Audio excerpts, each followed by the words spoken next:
The air in the boardroom was not just cold. It was frozen solid by the weight of a billion-dollar failure.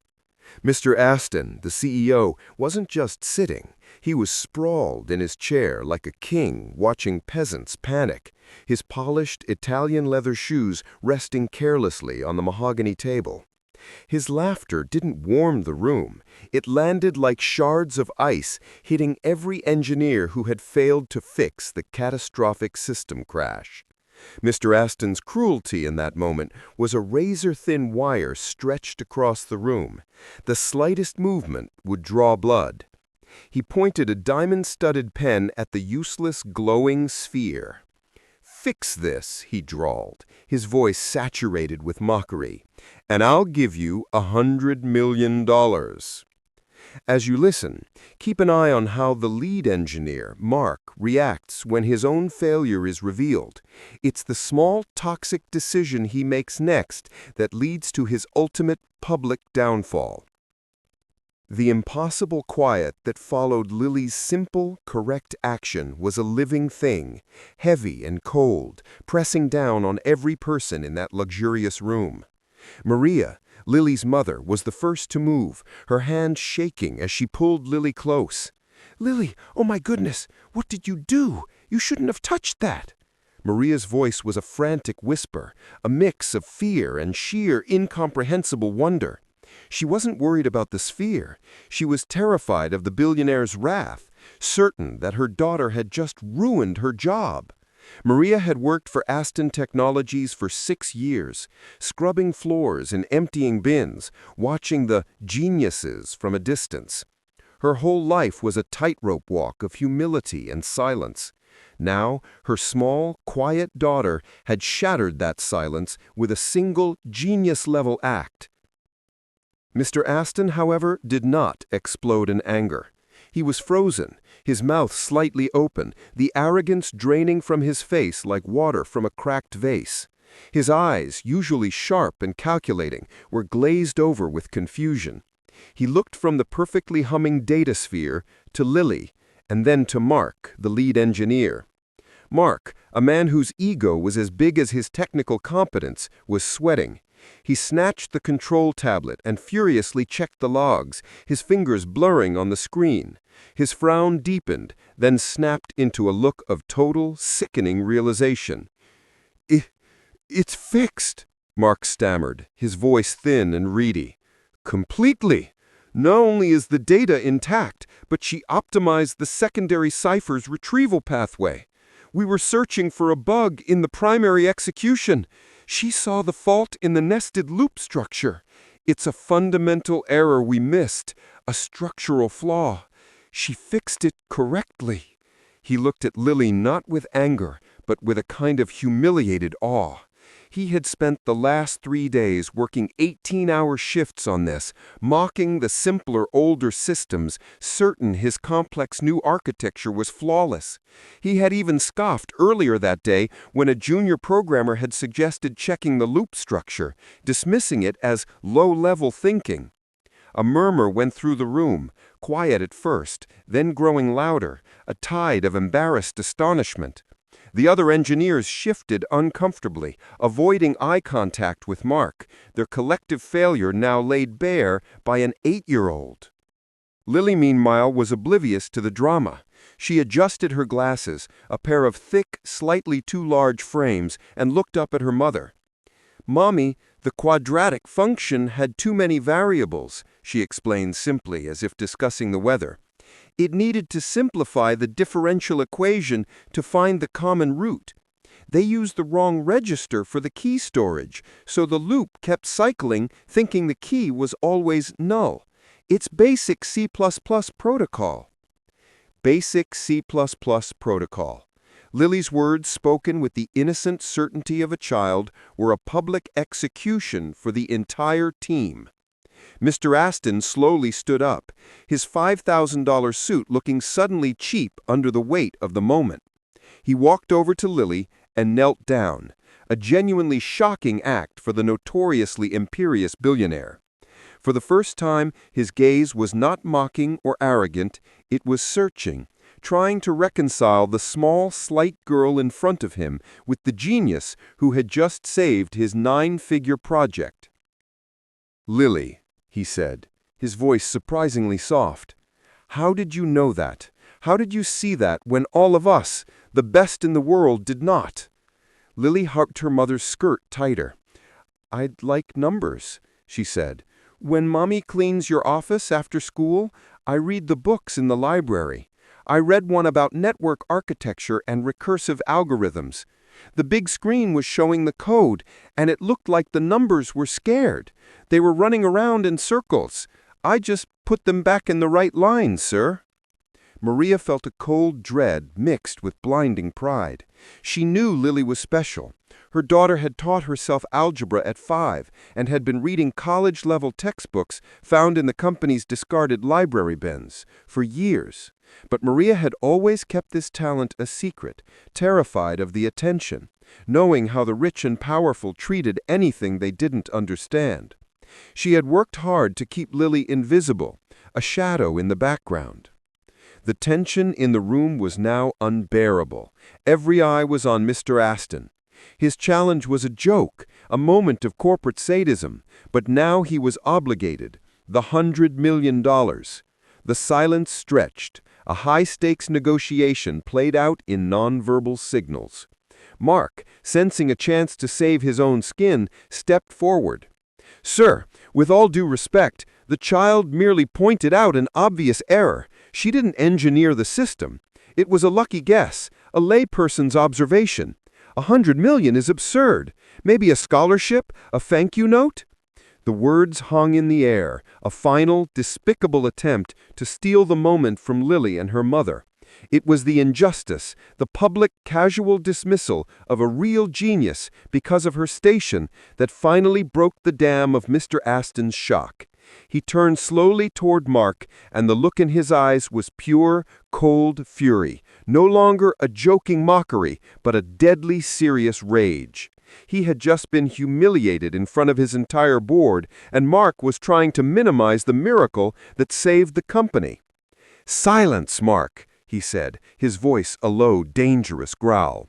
"You had 5 days. You were paid $300,000 per year to see the obvious error. This 8-year-old saw it in 5 minutes, and you stand here trying to cheat a child out of her due. You, Mark, are the absurd one, not her." He turned back to Lily, his gaze softening. The power had shifted completely. Maria, trembling, stood protectively in front of her daughter, but Lily looked straight into the billionaire's eyes, her own unwavering. The room was now a tribunal, and the fate of everyone in it, especially Mark, depended on the next words from the billionaire. The suspense was electric. The turn of the tables had begun. The low growl of Mr. Aston's correction to Mark was a thunderclap in the silent room. Mark visibly flinched, his face turning an angry, blotchy red. He had always been the golden boy, the untouchable genius of the engineering department, and now he was being publicly shredded by the boss, not for failing, but for showing a petty, ugly lack of character. The other engineers looked away, embarrassed for him, but also a little relieved that the target wasn't them. Mr. Aston ignored Mark's sputtering protestations and knelt once more beside Lily. He looked at Maria, whose eyes were wide with a mix of terror and bewildered hope. "Maria," he said, using her first name for the first time in 6 years, his voice devoid of the usual boss-to-employee detachment, "you have a true genius here. Not a lucky observer, a genius." He paused, his eyes sweeping over the room, making sure every single engineer was listening. The terms were clear. Fix this and get $100 million. No fine print about age or background or degree. She fixed it, she gets the money. The gasp that ran through the room was audible. $100 million for the cleaning lady's daughter. Maria began to weep, silent tears of shock and relief streaming down her face. The immense weight of years of struggle suddenly lifted. She tried to speak, but only a choked sound came out. Mr. Aston stood up and turned to his CFO, a hawk-nosed woman who had been meticulously tracking the datasphere's failure. "Initiate the transfer," he commanded.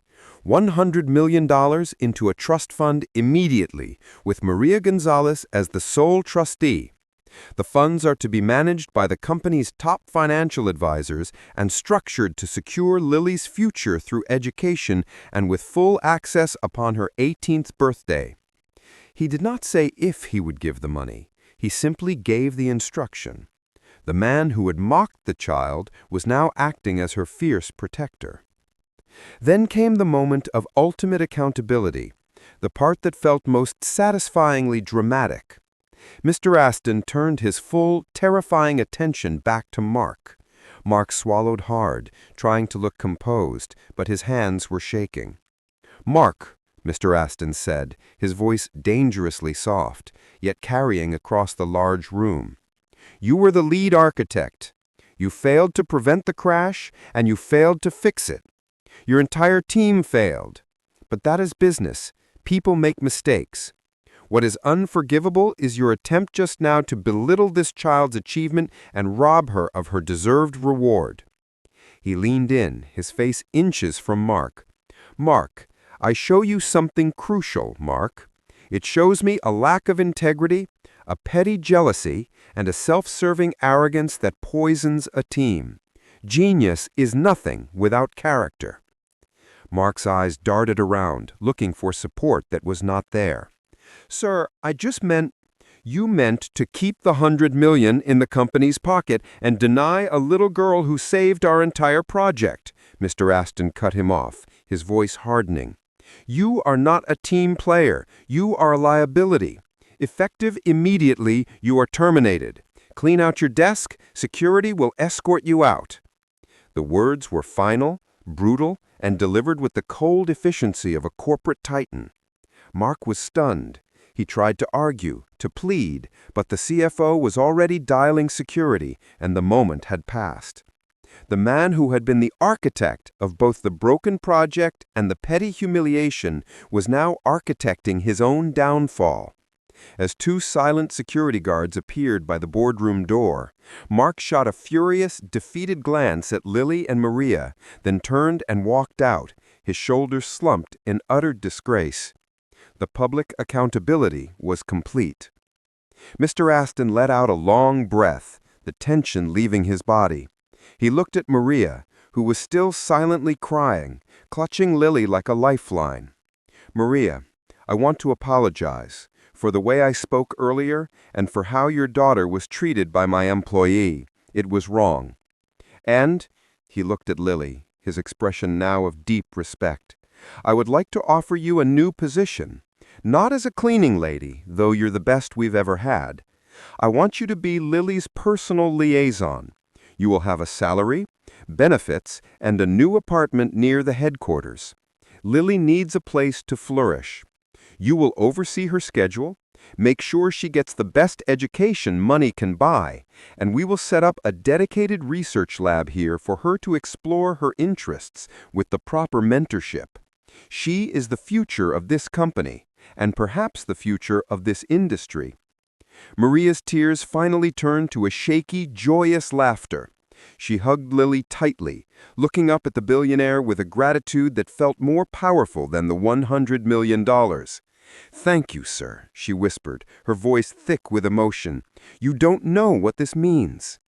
Mr. Aston smiled, a genuine, warm smile that cracked the stern mask he usually wore.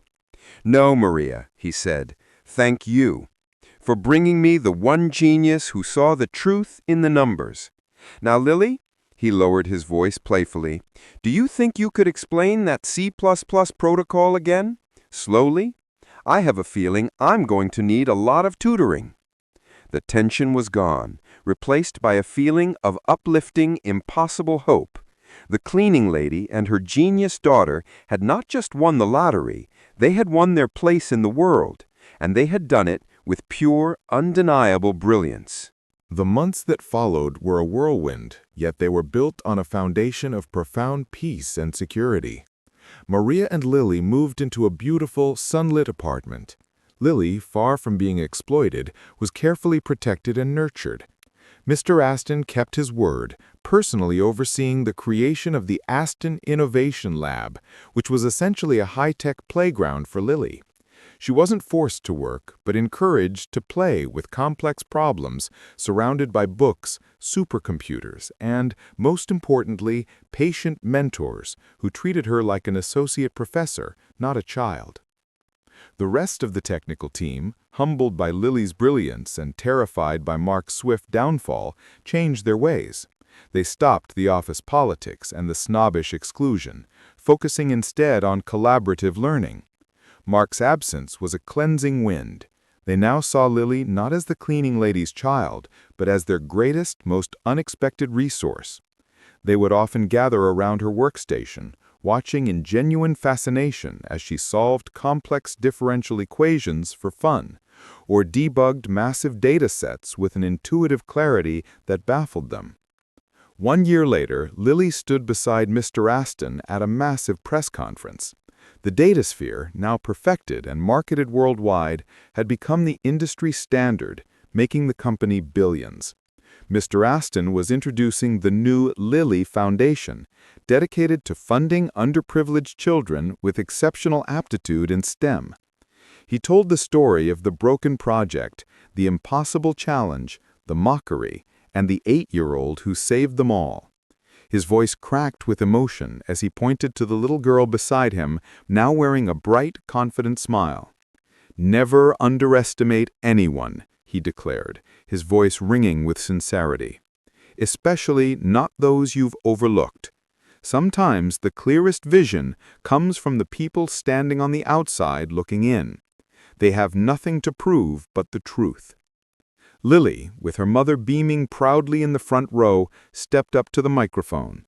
She didn't talk about the money or the fame. She simply said in her calm, clear voice, "Numbers don't care where you came from. They just want to be put in the right place." It was a simple, profound statement that summed up the entire journey. A billion-dollar lesson taught by an 8-year-old. The wrongdoer was held accountable. The brilliant were celebrated, and the world was left with a meaningful, uplifting truth. The greatest genius can often be found in the most unassuming places, and true value will, always, eventually, shine through. What do you think of Lily's approach to the problem? Have you ever seen someone totally underestimated prove everyone wrong in a dramatic moment? Thanks for watching.